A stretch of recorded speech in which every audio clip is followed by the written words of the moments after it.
The last time we discussed diodes, we learned about its basic structure and how forward biasing allows current through the p-n junction. This time, we're going to discuss about how to operate diodes in reverse bias and see why it blocks the current. If you remember, the negative side of the external bias voltage must be connected to the N region, and the positive side to the P region in order for a diode to be forward biased. Now, for a diode to be reverse biased, the external bias voltage must be connected opposite of how it was connected to a diode in forward bias condition.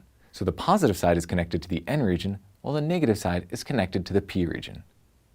In this case, the free electrons, which are the majority carriers in the N region, are pulled by the positive side of the external bias voltage, creating more positive charges near the p-n junction. The same thing happens in the P region. The holes, which are the majority carriers, are pulled by the negative side of the external bias voltage, and more negative charges are being created near the p-n junction. This results in a widening of the depletion region and increase in the strength of the electric field between the positive and negative charges. And if we try to look at the energy diagram in a reverse bias condition, we'll see that the depletion region has now become wider and the energy hill is steeper, which makes it impossible for the free electrons to cross the p-n junction. Again, looking at energy band diagrams, electrons want to go down while holes want to float up. In this case, no current will flow through the diode except for a very small reverse current that can normally be neglected. The reverse current in a reverse bias condition is due to the minority carriers in the P and N regions. They are thermally generated electron-hole pairs. The negative side of the external bias voltage pushes the minority carriers in the P region, which are free electrons,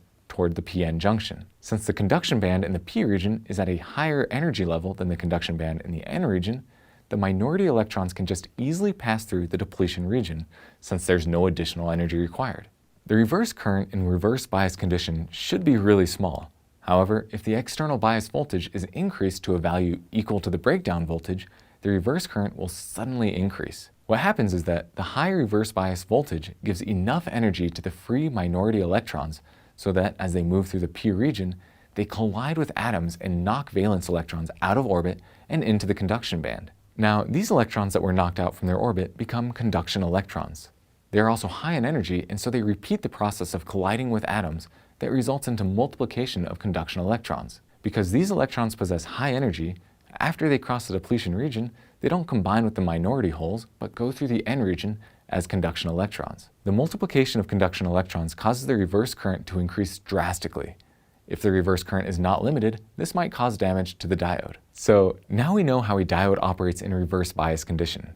We also learned about reverse current and how increasing the reverse bias voltage to the breakdown voltage drastically increases the reverse current, which can damage the diode. If you have any questions, leave it in the comments below. And if you found this interesting or helpful, give it a like and subscribe to our channel.